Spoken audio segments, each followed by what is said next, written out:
மழைக்கு இதமா வாழைக்காய் பஜ்ஜி செய்ய போகிறோங்க. வாழைக்காவை 2 வாழைக்காய் வாங்கிட்டு வந்தேன், சின்ன சின்னதாக போட்டிருக்கேன். இப்போ மாவு ரெடி பண்ணி வச்சுருக்காங்க. இதில் இப்படி ஒரு தடவி எண்ணெய்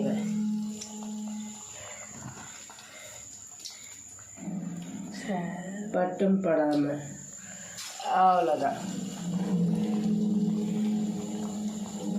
போட்டு அடுத்தது பார்த்தீங்களா, நல்லா சூடாக. ஆனால் இந்த டைம் லேட்டு இருந்தாலும் சூடாக சாப்பிட்டா நல்லாயிருக்கும். பக்கத்தில் டீ கொதிக்குது, டீ காட்டு.